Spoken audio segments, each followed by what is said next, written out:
இன்றைக்கி நிறைய பேர்த்தோட மனசில் ஸ்டாக் மார்க்கெட் கற்றுக்கணுன்னு ஒரு ஆசை இருக்கும். நிறைய பேர் கையில் பணம் இருக்கும், ஆனால் எப்படி இன்வெஸ்ட் பண்ணுறதுன்னு தெரியாது. என்னோடய வீடியோஸ் எல்லாமே கன்யூஸாக பாருங்கள். ஸ்டாக் மார்க்கெட்டோட பேசிக்கில் இருந்து ஒரு நல்ல கம்பெனி எப்படி பிக் பண்ணுறதுன்னு உங்களுக்கு சொல்லித்தரேன். இன்றைக்கி வீடியோவில் ஸ்டாக் மார்க்கெட்டோட பேசிக் விஷயங்கள் பற்றி பார்க்க போகிறோம்.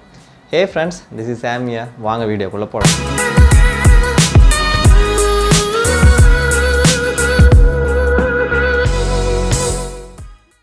நம்ம வீடியோக்குள்ளே போகிறதுக்கு முன்னாடி இன்றைக்கி என்னென்ன டாப்பிக்லாம் பார்க்க போகிறோம் ஒரு சின்ன இண்டெக்ஸ் பார்த்துடலாங்க. ஃபஸ்ட் நம்ம பார்க்க போகிற டாபிக் ஸ்டாக் மார்க்கெட்டோட பேசிக் டெஃபினிஷன். ரெண்டாவது ஸ்டாக் மார்க்கெட்டில் என்னென்ன டேர்ம்ஸ் யூஸ் பண்ணுறாங்கன்னு சொல்லி பார்க்கலாம். மூணாவது ஸ்டாக் மார்க்கெட்டில் என்னென்ன வழிகளில் இன்வெஸ்ட் பண்ணலாம் அப்படின்னு சொல்லி பார்க்கலாம். நாலாவது ஸ்டாக் மார்க்கெட்டுக்குள்ளே வரணும் அப்படின்னா பேசிக்காக என்னென்ன ரெக்யர்மெண்ட் தேவை சொல்லி பார்க்கலாம். அஞ்சாவது முக்கியமானது எவ்வளோ மணி தேவைப்படும் அப்படின்னு சொல்லி பார்க்கலாம். ஃபைனலாக ஒரு கிராஃப் ஒரு எக்ஸாம்பிளுக்காக கொடுத்துருக்கேங்க. ஃபஸ்ட் நம்ம பார்க்க போகிறது ஸ்டாக் மார்க்கெட்டோட டெஃபினிஷன். ஸ்டாக் மார்க்கெட் அப்படின்னா collection of buying and selling process நடக்கிற இடம் தான் ஸ்டாக் மார்க்கெட். இங்கே பார்த்தீங்கன்னா நிறைய பையிங் செல்லிங் ப்ராசஸ் போயிட்டுருக்கோம். இதை கிளாஸிஃபை பண்ணும்போது இன்னும் நல்லா புரியும் உங்களுக்கு. என்ன அந்த பையிங் செல்லிங்னா ப்ரைமரி மார்க்கெட், செகண்டரி மார்க்கெட்டாக நம்ம ஸ்டாக் மார்க்கெட்டை பிரிக்கிறோம். ப்ரைமரி மார்க்கெட்டில் ஒரு கம்பெனிக்கும் ஒரு பீப்புளுக்கும் நடக்கிற ரிலேஷன்ஷிப் தான் ஒரு ப்ரைமரி மார்க்கெட்டில் நடக்கக்கூடிய ஒரு ஆக்டிவிட்டி. என்ன நடக்கும்னு பார்த்தீங்கன்னா, ஒரு கம்பெனி அவனோட ஷேர்ஸை செர்டைன் பர்சன்டேஜ் நம்ம பீப்புள் கொடுப்பான். அப்படி கொடுக்கும்போது அந்த பீப்புள் கொடுக்குற ஃபண்டை அந்த கம்பெனியில் அவன் இன்வெஸ்ட் பண்ணுவான். ஸோ இந்த ஆக்டிவிட்டி பேர் இனிஷியல் பப்ளிக் ஆஃபரிங்னு சொல்லுவாங்க, அதாவது ஐபிஓன்னு சொல்லுவாங்க. ஸோ இதுதான் ப்ரைமரி மார்க்கெட்டில் நடக்கக்கூடிய ஒரு விஷயம். செகண்டரி மார்க்கெட்டில் என்ன நடக்குதுன்னா, ஆஃப்டர் ஐபிஓ, அந்த ஐபிஓக்கு அப்புறம் அந்த ஷேர்ஸை வாங்குறான் பார்த்தீங்களா, அவனும் நம்மள மாதிரி காமன் பீப்புளும் பையிங் அண்ட் செல்லிங் ப்ராசஸ் நடத்திப்போம். ஸோ இதுதான் செகண்டரி மார்க்கெட்டில் ஏற்படக்கூடிய விஷயம். ஸோ பேசிக்காகவே எதுக்காக ஒரு பர்சன் ஒரு கம்பெனியோட ஷேரை வாங்குறான்னு பார்த்தீங்கன்னா, அந்த கம்பெனியோட வேல்யூ இன்க்ரீஸ் ஆகும்போது, அந்த கம்பெனியோட ரெவென்யூ, அந்த கம்பெனியோட ப்ராஃபிட் இன்க்ரீஸ் ஆகும்போது இந்த ஷேர் ப்ரைஸும் இன்க்ரீஸ் ஆகும். ஸோ அதனால் அவன் ப்ராஃபிட் அட்டைன் ஆவான்றதுக்காக தான் ஒரு கம்பெனியோட ஷேரை அவன் வாங்குகிறான்.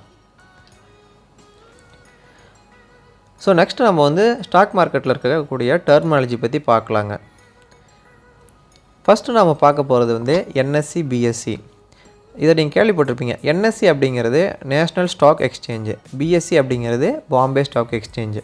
இது இந்தியாவுக்குள்ளே நீங்கள் ஒரு கம்பெனியை ஷேர்ஸ் வாங்கணும் விற்கணும் அப்படின்னாலும் இந்த ரெண்டு எக்ஸ்சேஞ்ச் வழியாக தான் வாங்க முடியும், விற்க முடியும். ஸோ இந்த ரெண்டுக்கும் பேசிக் டிஃப்ரென்ஸ் என்னென்னு பார்த்தீங்கன்னா வால்யூம் தாங்க. வால்யூம் அப்படின்னு எதை சொல்கிறேன்னா, numbers of buyers and sellers இருப்பாங்க பார்த்தீங்கன்னா, நம்மள மாதிரி இருக்காங்க பார்த்தீங்களா, அவங்க என்எஸ்சியில் ரொம்பவே அதிகமாக இருப்பாங்க பிஎஸ்சியை கம்பேர் பண்ணும்போது. இதுதாங்க இதில் டிஃப்ரென்ஸ். ஷேர் ப்ரைஸ்னு வரும்போது ஒரு மேஜர் டிஃப்ரென்ஸ் இருக்காது ரெண்டும். என்எஸ்சியில் இருக்கிற அதே ப்ரைஸ் தான் மேக்ஸிமம் பிஎஸ்சியில் இருக்கும். ஒரு 1 or 2 rupees டிஃப்ரென்ஸ் இருக்கும், அவ்வளோதான். ரெண்டாவது பார்க்க போகிற டேர்ம்ஸ் சென்செக்ஸ் அண்ட் நிஃப்டி. இதெல்லாம் டெய்லி நம்ம நியூஸில் பார்க்குறோம். ஏதோ சென்செக்ஸ் ஏறுது இறங்குதுன்னு சொல்கிறாங்க, அதேமாதிரி நிஃப்டி ஏறுது இறங்குதுன்னு சொல்கிறாங்க. ஆக்சுவலாக அப்படின்னா என்ன அப்படின்னு பார்த்தீங்க அப்படின்னா, இதெல்லாம் ஏதாவது ஒரு பர்டிகுலர் கம்பெனியா, சென்செக்ஸுங்கிறது ஏதோ கம்பெனியா அப்படிங்கிறது கிடையாது. சென்செக்ஸ் அப்படிங்கிறது பிஎஸ்சியில் இருக்கக்கூடிய 30 லார்ஜ் கேப் கம்பெனிஸோட வெயிட்டட் ஆவரேஜ் தாங்க சென்செக்ஸ்னு சொல்லுவாங்க. 30 லார்ஜ் கம்பெனியோட வெயிட்டட் ஆவரேஜ். ஸோ அந்த 30 கம்பெனியோட வெயிட்டட் ஆவரேஜ் ஏறும்போது இறங்கும் போது சென்செக்ஸ் ஏறும் இறங்கும். நிஃப்டிங்கிறது அதே தாங்க. என்எஸ்சியில் இருக்கக்கூடிய 50 கம்பெனிஸோட வெயிட்டட் ஆவரேஜ் தான் நிஃப்டி 50ன்னு சொல்லுவாங்க. ஸோ இப்போ இதை பற்றி நல்லா புரிஞ்சிருப்பீங்கன்னு நினைக்கிறேன். அடுத்து முக்கியமாக தெரிஞ்சிக்கக்கூடிய ஒரு terminology market cap. Market cap அப்படிங்கிறது மார்க்கெட் கேபிடலைசேஷன் சொல்லுவாங்க. இது எப்படி கால்குலேட் பண்ணுறதுன்னு பார்க்கணும். ஒரு கம்பெனியோட மொத்த ஷேர் இருக்குது பார்த்தீங்களா, அது மல்டிப்ளை பை கரண்ட் அந்த கம்பெனியோட ஷேர் ப்ரைஸ். இதை மல்டிப்ளை பண்ணிங்கன்னா அந்த கம்பெனியோட டோட்டல் மார்க்கெட் கேப் எவ்வளோன்னு சொல்லி வந்துடும். இது எதுக்காக யூஸ் பண்ணுறாங்கன்னா, ஒரு கம்பெனியை லார்ஜ் கேப்பாக, மிட் கேப்பாக, ஸ்மால் கேப்பான்னு பிரிக்கிறதுக்காக யூஸ் பண்ணுறாங்க. ஃபார் எக்ஸாம்பிள், ஒரு கம்பெனியோட மார்க்கெட் கேப் 20,000 கோடி மேலே இருக்குது அப்படின்னா அது லார்ஜ் கேப். ஒரு 5,000 கோடியிலேருந்து 20,000 கோடிக்குள்ளே இருக்குது அப்படின்னு சொன்னால் அது ஒரு மிட் கேப் கம்பெனி. அதை விட கம்மியாக இருக்குது அப்படின்னு சொன்னால் அது ஒரு small cap company. So next நம்ம ஷேர் மார்க்கெட்டுக்குள்ளே வரணும் அப்படின்னா என்ன தேவை அப்படின்னு பார்க்க போகிறோம். பேசிக்காகவே 3 தேவை. என்னென்னு பார்த்தீங்கன்னா, ஃபஸ்ட்டு ஒரு சேவிங்ஸ் அக்கௌண்ட்டு. ஒரு சேவிங்ஸ் அக்கௌண்ட்டுங்கிறது நம்ம நார்மலாக ஒரு பேங்க் அக்கௌண்ட் இருக்குது பார்த்தீங்களா, அதுதான் ஒரு சேவிங்ஸ் அக்கௌண்ட்டு. ரெண்டாவது ஒரு டிமேட் அக்கௌண்ட்டு. டிமேட் அக்கௌண்ட்டுங்கிறது ஒன்றும் கிடையாது. முன்னாடிலாம் ஷேர்ஸ் வாங்கினாங்கன்னா ஒரு பேப்பர் ஃபார்மேட்டில் கொடுப்பாங்க.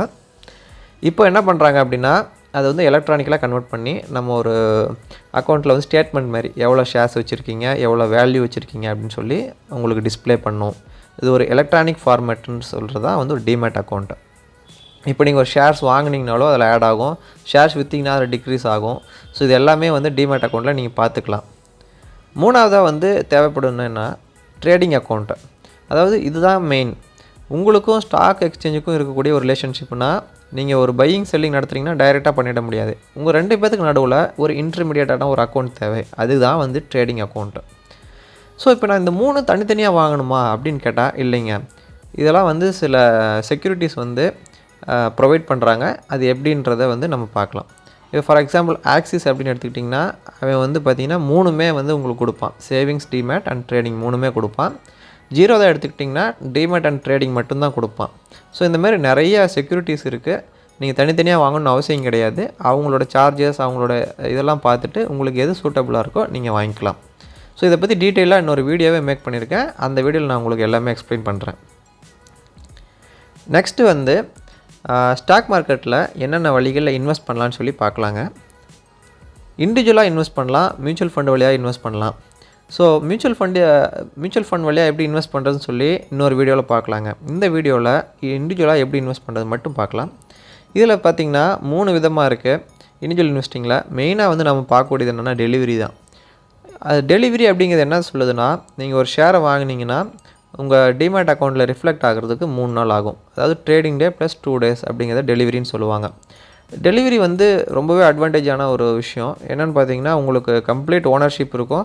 அந்த ஷேர்ஸை வந்து நீங்கள் எப்போனாலும் விற்றுக்கலாம், எப்போனாலும் வந்து ஹோல்டு பண்ணலாம். ஸோ உங்களுக்கு என்றைக்கு விற்கணும்னு தோணுதோ அன்றைக்கி நீங்கள் விற்கலாம். பட் இன்ட்ராடே, ஃபியூச்சர் ஆப்ஷன்லாம் அப்படி கிடையாது. இன்ட்ராடே அப்படிங்கிறது அன்றைக்கே நீங்கள் சேல் பண்ணணும். ஃபியூச்சர் அண்ட் ஆப்ஷன் அப்படிங்கிறது அந்த கான்ட்ராக்ட் முடிகிறதுக்குள்ளே சேல் பண்ணணும். ஸோ நீங்கள் வந்து நல்ல ஒரு இன்வெஸ்டர் அப்படின்னா டெலிவரி பக்கம் வந்து ஃபோக்கஸ் பண்ணுங்கள். இல்லை வந்து நான் ஒரு நல்ல ட்ரேடரை, எனக்கு வந்து இன்ட்ராடே இந்த ஃபியூச்சர் ஆப்ஷன் போகிறீங்க அப்படின்னா ஓகே, அதை கான்சன்ட்ரேட் பண்ணுங்கள். பட் என்ன சொல்லுவேன் அப்படின்னா, ஒரு 100% ஆஃப் போர்ட்ஃபோலியோவில் உங்களோட ₹100 வச்சுருக்கீங்க அப்படின்னா ₹70 வந்து இன்வெஸ்டிங்கில் இன்வெஸ்ட் பண்ணுங்கள். ₹30 வந்து ஒரு இன்ட்ராடே ஃபியூச்சரில் இன்வெஸ்ட் பண்ணுங்கள். இந்த கான்செப்ட் எப்பயுமே வச்சுக்கோங்க.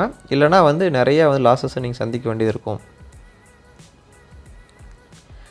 இப்போ ஸ்டாக் மார்க்கெட்டுக்குள்ளே வரணும் அப்படின்னா பேசிக்காக எவ்வளோ அமௌண்ட் தேவைப்படும் அப்படின்னு பார்த்தீங்கன்னா, ஸோ இதில் டிஃபைனே பண்ண முடியாதுங்க. 1000, 2000, 10,000 அதெல்லாம் எதுவுமே கிடையாது. ஒன்று சொல்கிறேங்க, இதுக்குள்ளே நீங்கள் வரீங்க அப்படின்னா எப்பயுமே வந்து ஒரு அமௌண்ட்டை பாரோ பண்ணி வாங்காதீங்க. ஒரு பேங்க்லேயும் சரி, ஒரு தெரிஞ்ச பர்சன்ட்டையும் சரி, எனக்கு அமௌண்ட் வேணும் அப்படின்னு சொல்லி ஷேர் மார்க்கெட்டில் இன்வெஸ்ட் பண்ணாதீங்க. ஏன் சொல்கிறேன் அப்படின்னா, இந்த கிராஃபை பார்த்தா உங்களுக்கு புரியும். இது வந்து பாட்டா இந்தியா இருக்குது பார்த்தீங்களா, அதோட கிராஃப் இது. 2016 பார்த்தீங்கன்னா அது வந்து ஒரு ₹600, ₹580 இருந்த ஷேரு 2017 பார்த்தீங்கன்னா ₹400 வந்துருச்சு. ஃபார் எக்ஸாம்பிள் நீங்கள் வந்து ஒரு ₹10 லட்ச வாங்கி அதில் இன்வெஸ்ட் பண்ணியிருக்கீங்க, பாரோ பண்ணியிருக்கீங்கன்னா நீங்கள் எவ்வளோ லாஸ் ஆகிருப்பீங்க? ஆல்மோஸ்ட் பார்த்தீங்கன்னா ஒரு ₹3 லட்ச ₹4 லட்ச லாஸ் ஆகிருப்பீங்க. ஸோ இப்போ உங்களுக்கு நிறைய ப்ரெஷர் இருக்கும். இந்த ஷேரை விற்று இன்னொரு கம்பெனியில் போட்டு ப்ராஃபிட் எடுத்து எப்படியாவது அந்த கடனை அடைச்சிடலாம் அப்படி இப்படின்னு நீங்கள் யோசனை பண்ணி என்ன பண்ணுவீங்க அப்படின்னா எல்லா பணத்தையும் விட்டுடுவீங்க. ஸோ அதனால தான் எப்பவுமே சொல்லுவேன், ஒரு லாங் ரனில் பார்த்தீங்கன்னா இன்றைக்கி பாட்டா பார்த்தீங்கன்னா ₹1800, ₹1600 இருக்குது. இது உங்கள் பணம், உங்களோட சர்ப்ளஸ் பணம், உங்களுக்கு வந்து ஓகே அப்படின்ற ஒரு தேவையில்லாத ஒரு பணம் அப்படின்னா இதில் நீங்கள் எந்த ஒரு ஒரியுமே பண்ணியிருக்க மாட்டீங்க. இன்றைக்கி நீங்கள் கண்டிப்பாக ஒரு நல்ல ப்ராஃபிட்டில் இருந்திருப்பீங்க. எந்த ஒரு பேனிக் ஆகாமல் ஒரு நல்ல ப்ராஃபிட்டில் இருந்திருப்பீங்க. அதனால் கண்டிப்பாக ஒரு என்னோடய அட்வைஸாக சொல்லுவேன், நீங்கள் இதுக்குள்ளே வரீங்க அப்படின்னா எங்கேயும் பாரோ பண்ணி இதில் இன்வெஸ்ட் பண்ணாதீங்க. யார்ட்டையும் வந்து வாங்கி இன்வெஸ்ட் பண்ணாதீங்க. மெயினாக வந்து உங்களோட ஃபுல் சேலரியில் இன்வெஸ்ட் பண்ணாதீங்க. ஒரு 30% இன்வெஸ்ட் பண்ணாலே போதும். இந்த வீடியோவில் ஸ்டாக் மார்க்கெட்டோட பேசிக் பற்றி கொஞ்சமாவது புரிஞ்சிருப்பீங்கன்னு நம்புகிறேன். இந்த வீடியோவில் ஏதாவது டவுட் இருந்தால் கமெண்ட் பாக்ஸில் மென்ஷன் பண்ணுங்கள். எல்லா டவுட்டுக்கும் உங்களுக்கு நான் ரிப்ளை பண்ணுறேன். நெக்ஸ்ட் வீடியோவில் டிமேட் அக்கௌண்ட்னா என்ன, எப்படி ஒரு நல்ல டிமேட் அக்கௌண்ட்டை சூஸ் பண்ணுறதுன்றதை பற்றி ஒரு வீடியோ கொடுக்குறேன். இந்த வீடியோ உங்களுக்கு பிடிச்சிருந்தா லைக் பண்ணி சப்ஸ்கிரைப் பண்ணுங்கள். மீண்டும் ஒரு நல்ல வீடியோவோட உங்களை நெக்ஸ்ட் டைம் சந்திக்கிறேன். Until then, it's bye from Sam.